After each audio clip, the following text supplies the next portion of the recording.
Welcome to Get Paid for Your Pad, the definitive show on Airbnb hosting, featuring the best advice on how to maximize profits from your Airbnb listing, as well as real-life experiences from Airbnb hosts all over the world. Welcome. We are your hosts, Josefa Kapadia and Jasper Rivers. Get paid for your pad. Get paid for your pad. Get paid for your pad. Get paid for your pad. Get paid for your pad. Get paid for your pad.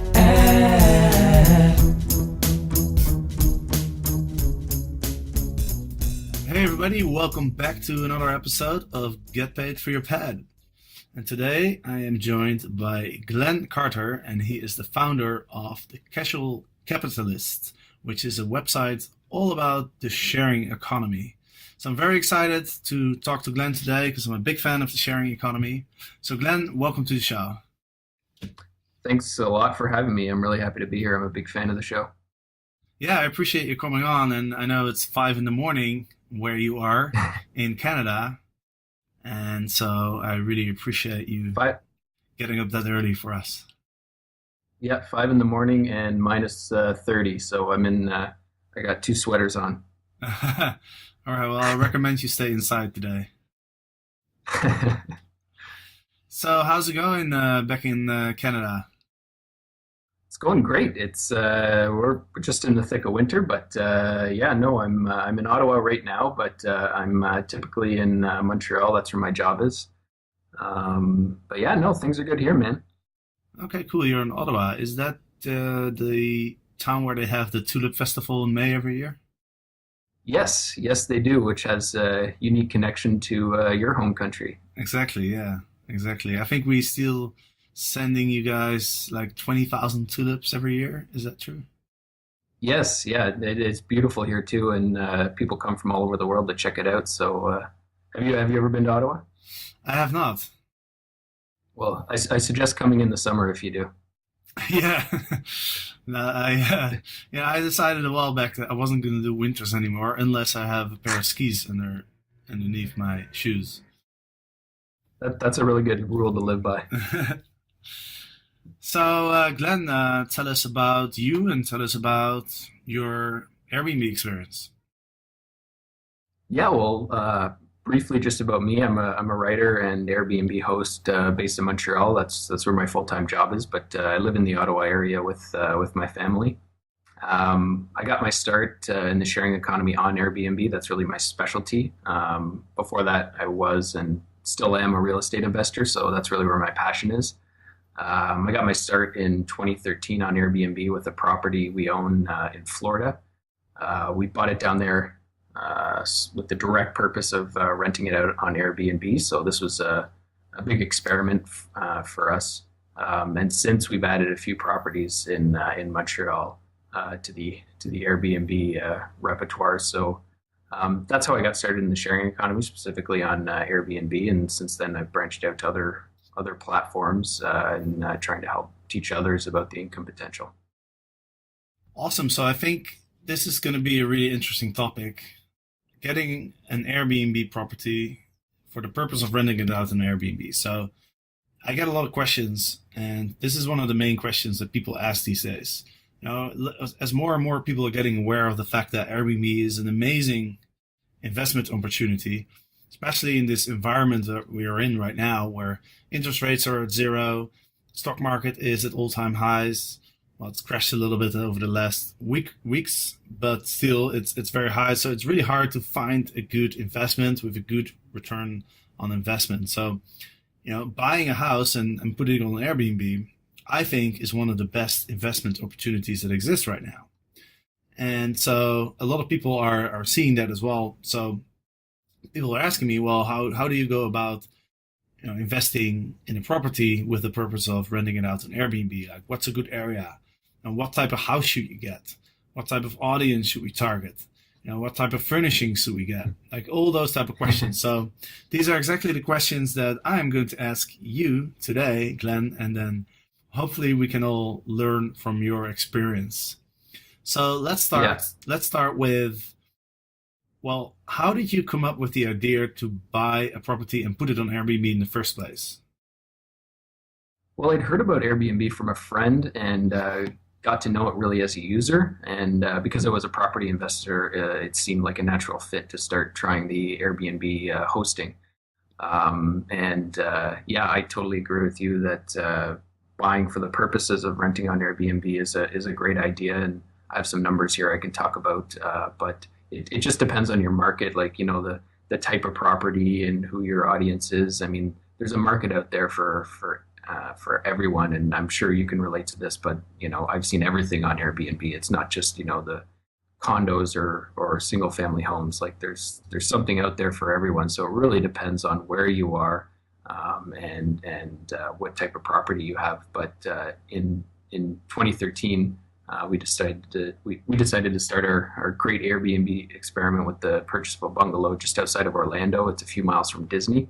So our audience was really the tourists, and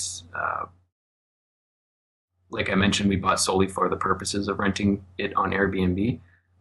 We had no idea what kind of reception we would get, how much we would make, or whether we had just made a terrible decision.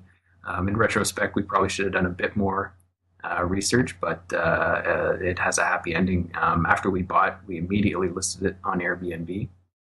We got the professional photos taken, wrote up our description, and listed it. And within a few weeks, we were about 80% booked for the next few months, and we were just astounded.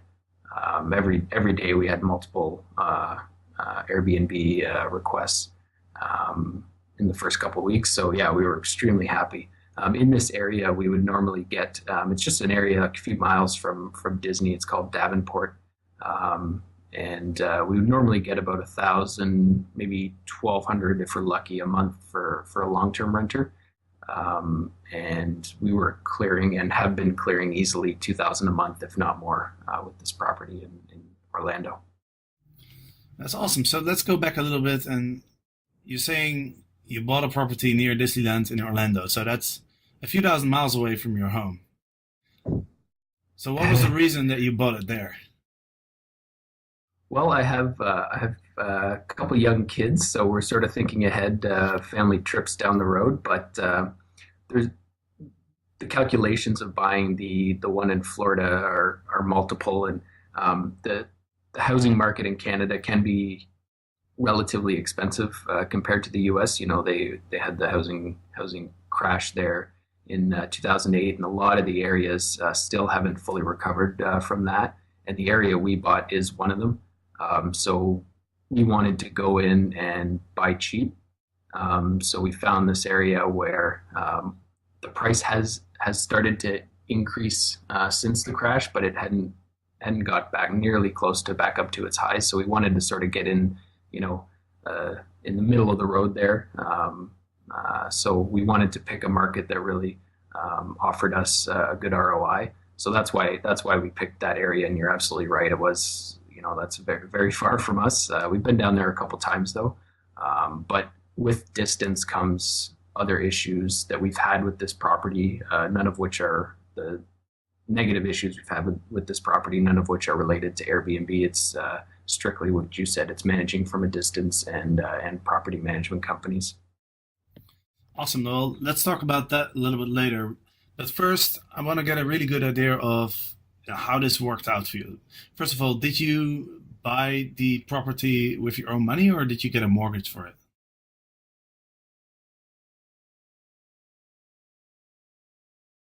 We got a mortgage for it, and that was an interesting experience. We tried with a U.S. lender first.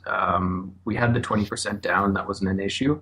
But because we were foreign buyers, all the U.S. lenders we spoke to said that our credit rating in Canada was useless to them. One of them said, you can be from Canada or Siberia; it doesn't matter to us. We can't use your home country's credit rating, which I understand. I mean, maybe not for Canada because we have very similar rules to the U.S., but they don't know what kind of calculation goes into credit ratings. So we got they gave us the opportunity to get a mortgage with 9%. So clearly that wasn't going to work out very well. So that was a bit of a headache up front, but we there's quite a few Canadian banks who have U.S.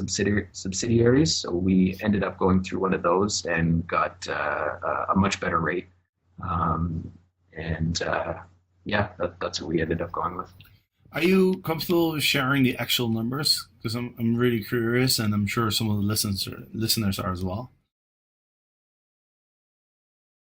Yeah, absolutely. We bought the house for 170 US, um, and we put 20% down.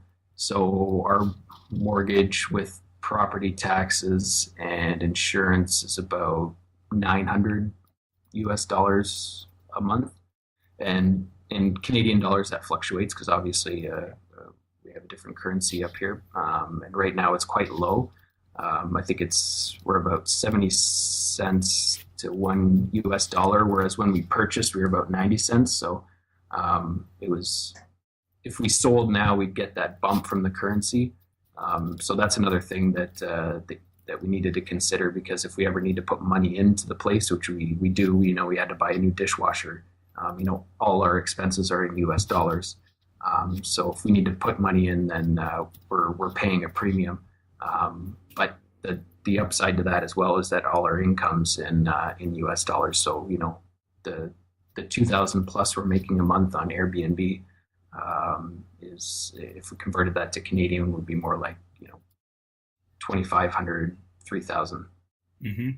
Did you also invest any money in like refurbishing the apartment or buying furniture, etc.?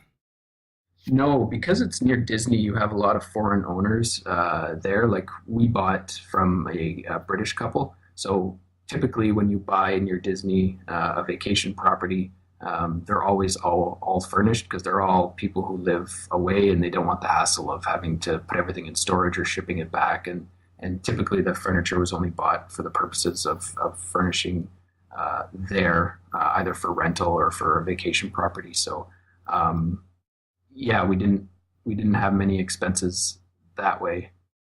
Okay, that's great. So you basically put down 20% of 170, which is about $35,000. That's your investment. Yeah. And you're making about $24,000 a year, which is $2,000 a month. And your mortgage is $900 a month, which would be about $11,000 a year. And that includes property taxes, right? So yes. So that's probably the bulk of your costs. Do you have any Yeah, do you have any other costs in like running your Airbnb listing? Yeah, so because we're managing from a distance, we have a property management company. So there's a lot of fees associated with that. A monthly fee for mowing the lawn, a monthly fee, like we have an in-ground pool in the backyard. So a monthly fee for maintaining that pool. They come in and they clean every time someone leaves. They'll do an inspection before someone arrives, and they'll be on call when someone's here. So there are some fees associated with that. I think the monthly management fee is $150, which is a base fee just to have the company, and then things like the pool are $50 a month. The pest control is $50 a month. Things like that. So that does tend to add up.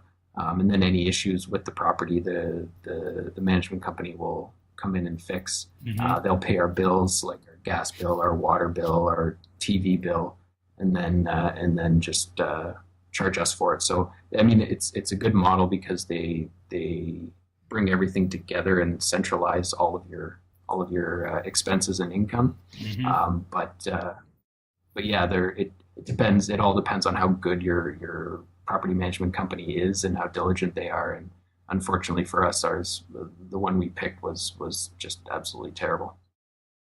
And do you have a new one now? We're in the process of getting a new one. So yeah, we're working with another one now to try and transfer all of the paperwork over to them. Right. So how do you manage a remote Airbnb property is another really interesting topic to talk about. Now, I did talk about that with Amy in the last week's episode a lot. Mm-hmm. So I don't want to go too deep into that, but going back to sort of the picture of like all the numbers and stuff. So would it be would it be fair to say your costs are about like $15,000 a year, like as a ballpark Yeah, figure? yeah, give or take. Yep. All right, so that gets us about $9,000 of net profit on an investment of $35,000, which is about 25% ROI, which seems like Yeah, a lot. yeah, it was yeah. In retrospect, we definitely made a good decision.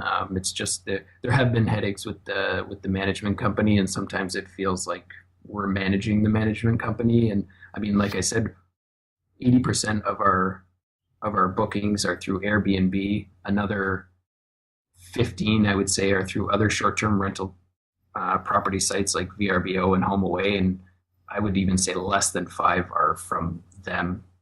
You know, they sell themselves as, you know, advertising and marketing your property for you, and this is across the board with management companies, but they really haven't come into the 21st century. You know, the one that we have didn't even know what Airbnb was, and which floored me, because, you know, if you're in the property management, short-term vacation property management business, that should be something you're intimately familiar with. But so yeah, one of the challenges has been bookings have all come from us, which is fine.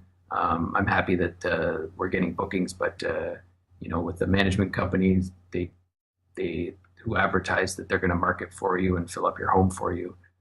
Yeah, they're not really doing that, and this is across the board. I've talked to many people who own down in this area, and I don't know if it's just the area or property management companies generally, but no one's really had a great experience with property management companies down in that area. It's easy to say that you're going to fill up somebody's house, but you know, to be honest with you, I don't really see why you would need a property management company, because you know, you can get plenty of bookings through Airbnb, and if Airbnb is not enough, then you know, you can add some of the other sites. So, and it's funny because you know, I was talking to Amy last week, and she had the same experience. She had a similar experience where she wasn't very happy with the property management company, and she ended up just finding some people to work with herself. And that's how I manage my apartment as well Yeah, in Amsterdam. I had never actually thought about using a property management company. Now I know there's also a bunch of, they call themselves short stay management companies, and I think some of those could be good because they focus on either Airbnb or they focus on short-term rentals. So, you know, it's obviously, it depends on which one you get. I've heard mixed stories, but I think finding a person on the ground who you can trust and, you know, who sort of looks after your place, because it's really not that much work. You know, if you get if you get all the bookings through Airbnb and you manage that yourself, then all the person needs to do is do the check-in and make sure the house is you know, in an okay state. Like if you know, if something breaks, it needs to be fixed, stuff like that. But it's not yeah, that much work, I don't think, you know. So yeah, but it's the yeah. problem No, is if you find a place far away from home, you don't know anybody there, then you sort of, then your options are sort of limited, right? You kind of have to go with some sort of professional service. yeah, absolutely, and that's what we found ourselves with when we purchased down there. Now, one thing I will say is that when, you know, once we started traveling down there and got to know people, certainly that's actually what we're doing now. We found someone locally who's not really a property management company, but they do look after a few homes in the area, so they're not you know, they're not going to have that huge overhead that a typical property management company would. But yeah, if anyone's planning on doing this, you know, managing from a distance or buying for the purposes of solely for Airbnb, yeah, definitely spend, if it's not your hometown or a place you're familiar with, spend a lot of time there, get to know the people who live around you, ask them a lot of questions, and find someone on the ground you can trust, because you're absolutely right. You don't need a property management company. You just need a couple moving parts there. You know, you need cleaners. The person who owns the place, You or at need, least I mean, somebody on if the it's a ground condo, it's who easier. But if you, like for manages us, the it's a place. bungalow. But So sometimes we you need stay in an we need Airbnb where someone to come and look after the you're pool, but being that's just a matter of managed by hiring a the pool company, company. and there's a big difference For the lawn, it's because the just a matter of company, paying a lawn company. they're just worried about the money, I right? don't need a They're property just worried management about company to do all that making for as you. much money as possible. Fair enough. But I think why people choose Airbnb is just because they want to have a different experience. They want to have that local knowledge. They want to meet somebody who's from the area who can give them personal tips. They want to feel like they are staying with somebody or in somebody's house and not just an apartment that's being rented out through some management company. Yeah, absolutely. And I think for us, the challenge was, we'd have guests staying there from Airbnb and they'd need something locally. And they would call us up and say, the management company's not answering their phone. What do we do? So I think, yeah, absolutely. If there's, you almost need an Airbnb ambassador on the ground in different locations that you can hire, who can be sort of your local rep for you. Specifically for Airbnb listings. I wish a service like that existed. Well, somebody might start it. You'd be surprised how many different startups there are that sort of service to the Airbnb community, whether it's the host or the guests. But there's like tons of startups all over the place. So I wouldn't be surprised if somebody starts a company providing those services as well. Well, if they do, make sure you give me a call. I want to cut. I will, don't worry. Sharing is caring. Yeah, absolutely. Awesome. So just to summarize this whole experiment, you bought a property near Disneyland, which I think is a smart move, right? Because you have a very clear idea of who your target audience is going to be like, and so you can choose the property according to that. Your investment, your ROI is pretty good. It's been very successful, but you've had a number of issues with the remote management because you dealt with a property management firm who weren't really doing a good job, and right now you switched to having some people on the ground that you manage yourself. That's kind of the story. And so one more question about this topic that I have is, when you bought the house, did you think about what type of house would be best suited to your audience? Did you think about, okay, do we get a 1-bedroom or do we get a 2-bedroom, right? Do we get a condo or do we get a house? Do we get one with a pool? How did that thought process take place? Yeah, absolutely. We thought about that. And I think that's, if you're going to go down this road and just real estate investment in general, that has to be one of your first questions. Who's my target audience? For us, it was, vacationers from all over the world. We've had people from every country almost. So our idea was and typically with Disney, you have one of two types of families. You have people who want to stay right on Disney, like right in the actual park, or people who want to stay, close but not pay the premium to be in the park. So, we were really catering to the people who want to stay close but not pay the premium being in the park. So we bought a bungalow with essentially 2 master bedrooms, so it can accommodate 2 full families. Can accommodate up to 10 people. So, there's a little in-ground pool in the backyard that's nice and covered. And so you have your own privacy. So we're really putting ourselves in the minds of, parents going to Disney who want, their own kitchen, a quiet place to go back to. We're in a quiet Gulf community.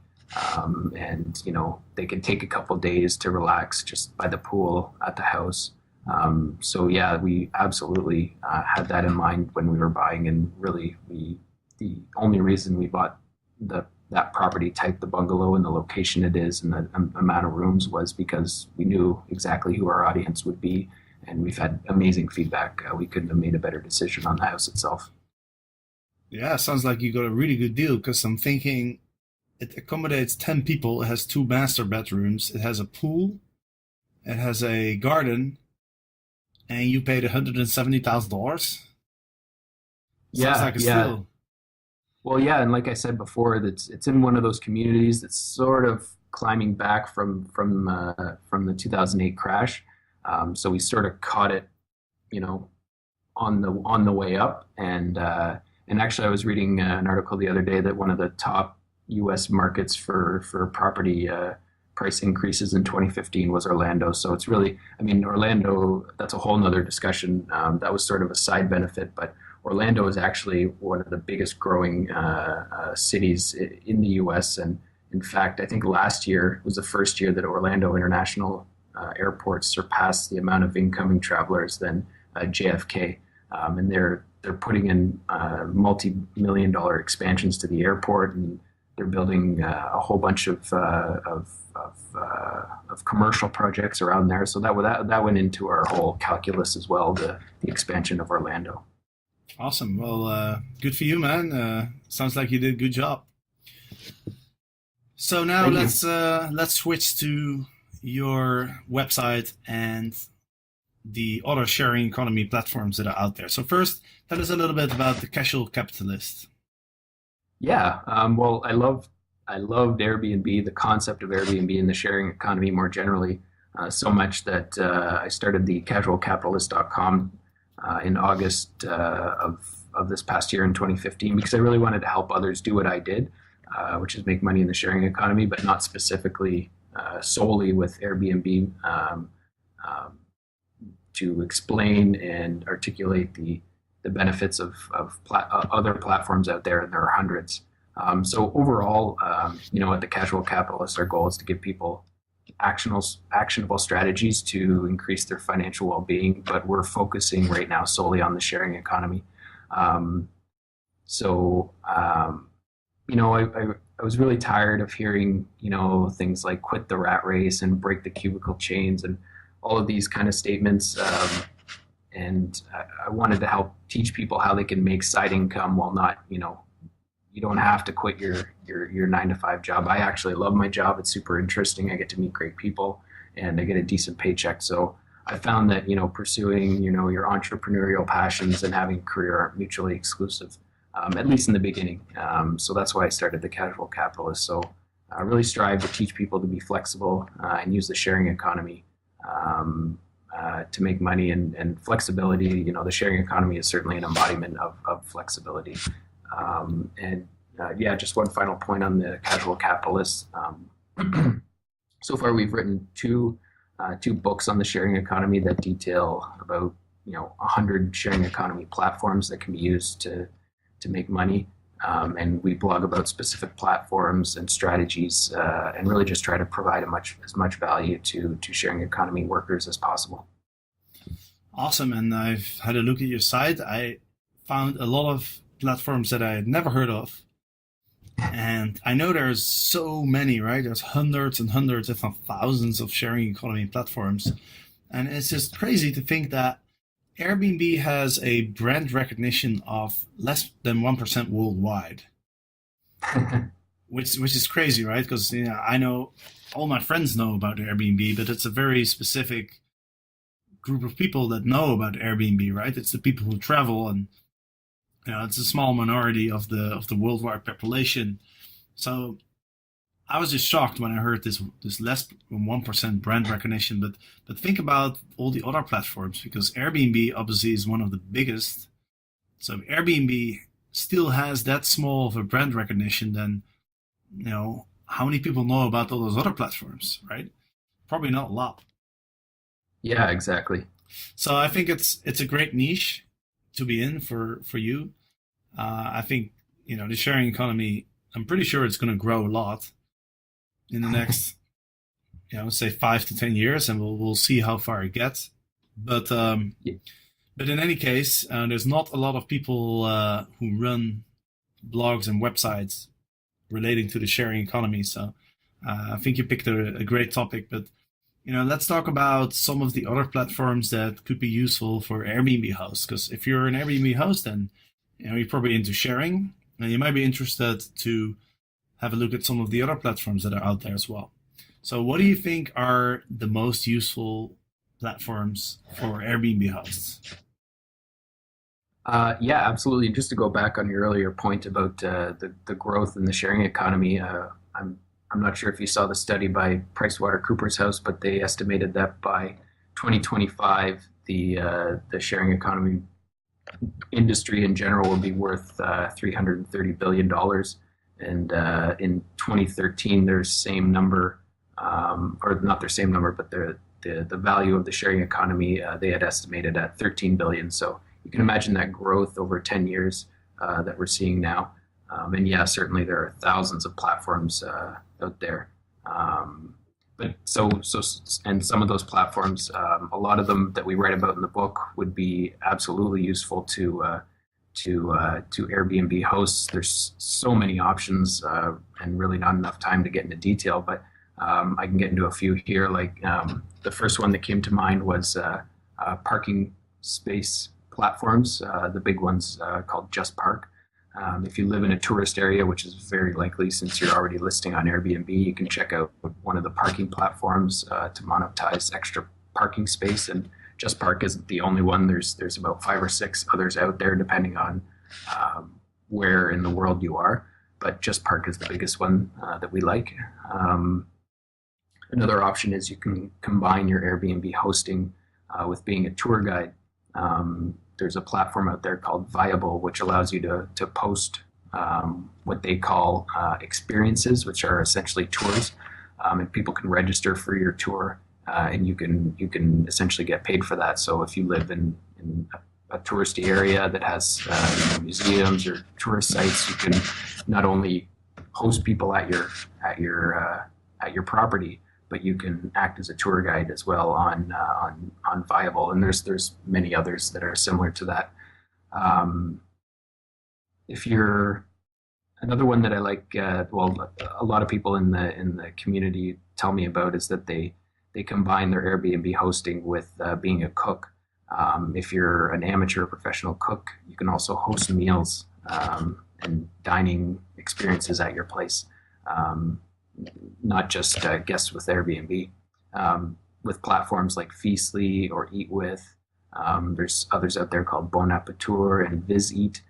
You can host people at your home and cook for them, provide them with an interesting social dining experience, and make money doing that. One of our community members, his name's Sammy, and he's from New York City. He's never taken a cooking class, but he considers himself an amateur chef. He likes to cook. He wants to open up his own restaurant in New York City, but as you can imagine, it's pretty competitive and expensive. So instead, he decided to open up his own home restaurant through the websites Feastly and Eat With. So for a 5-course meal, Sammy charges $55 per person, and he can accommodate I think up to 8 people. And he provides the wine and beer for dinner. Which makes $55 for a meal in New York City is a pretty good dining experience. That's a steal. Yeah, absolutely. So and talking with Sammy, he gets more requests for meals than he can accommodate. On average, he hosts 1 meal per week, which gives him an income of $400 and change a week, or close to $2,000 a month, $1,700 a month, I think.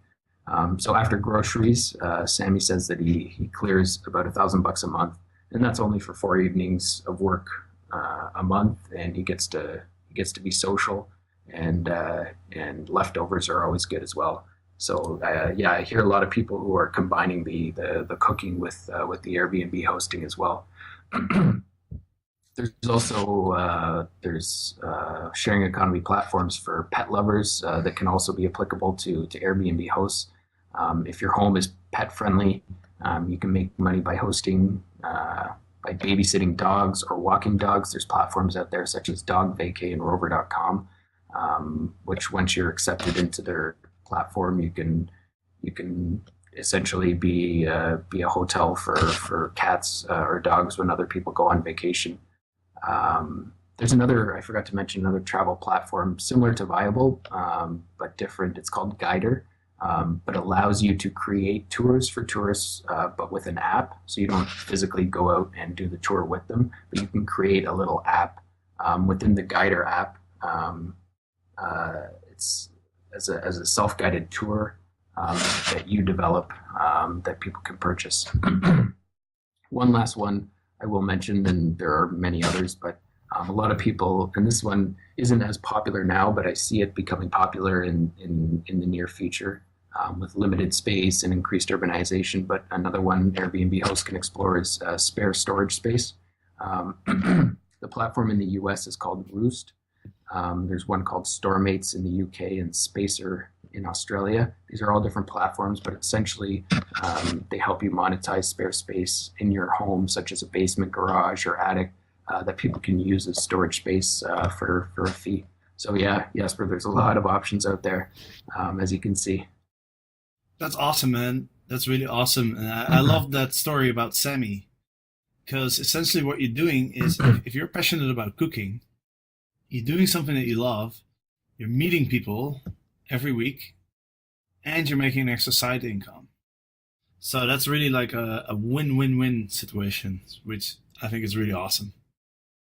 Yeah, and it allows, I mean, if you're passionate about something like cooking, it allows you to, it's sort of like a hybrid restaurant approach. So yeah, well, the cooking platforms are ones we absolutely love on the website, and we blogged about them quite a bit. So you could be an Airbnb host who offers meals to the guests, and in addition creates a profile on a meal sharing platform, cooking for some extra people. Since you're cooking anyway, you may as well cook for a few more people and make a little bit of extra money. Then you could take your guests out on a tour guide through the city, and you create a profile on Viable where you sell some extra seats to some other people. Since you're going around town anyway, you might as well get some extra people, meet some extra people, make some extra money. And then you can rent out some of your parking space separately. And then you're basically on 4 platforms.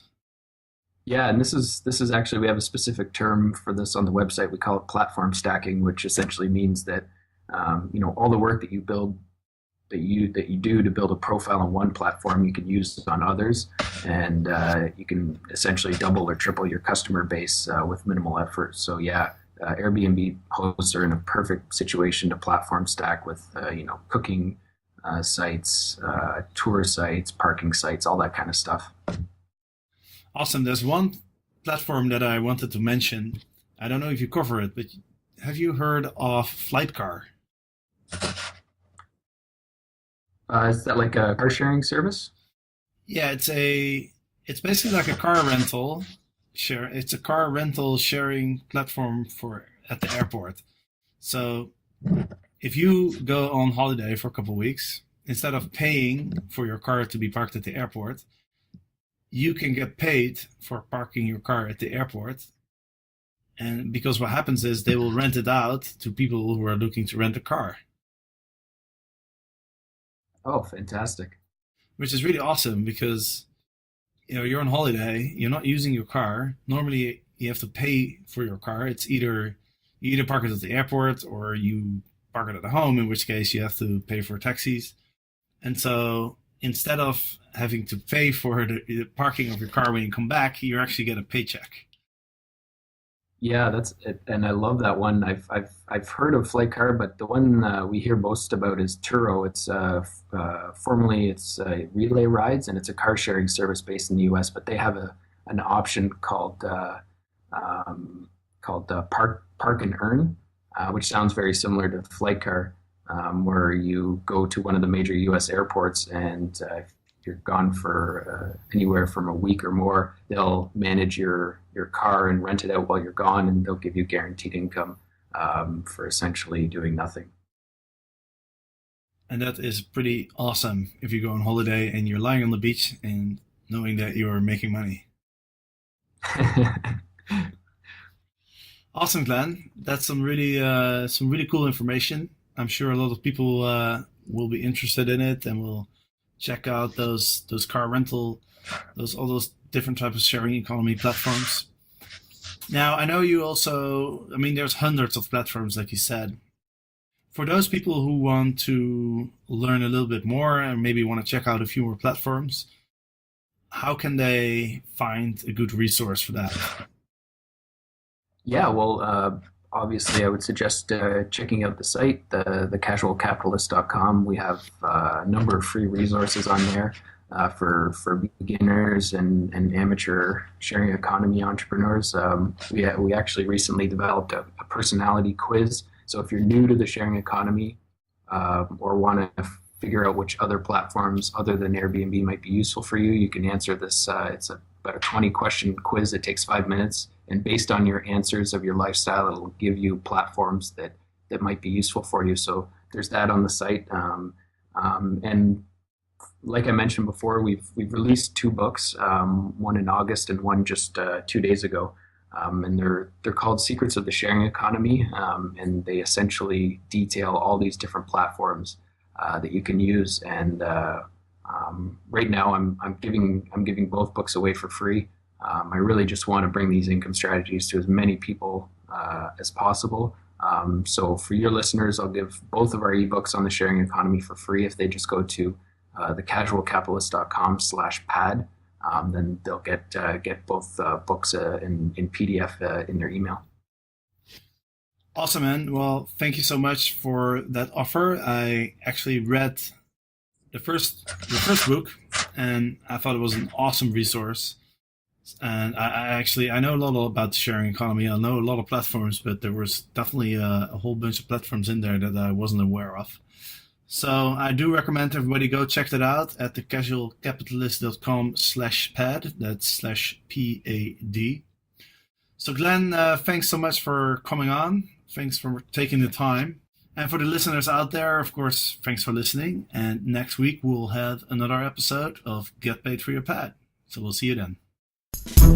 Welcome to Get Paid for Your Pad, the definitive show on Airbnb hosting, featuring the best advice on how to maximize profits from your Airbnb listing, as well as real-life experiences from Airbnb hosts all over the world. Welcome. We are your hosts, Josefa Kapadia and Jasper Rivers. Get paid for your pad. Get paid for your pad. Get paid for your pad. Get paid for your pad. Get paid for your pad. Get paid for your pad.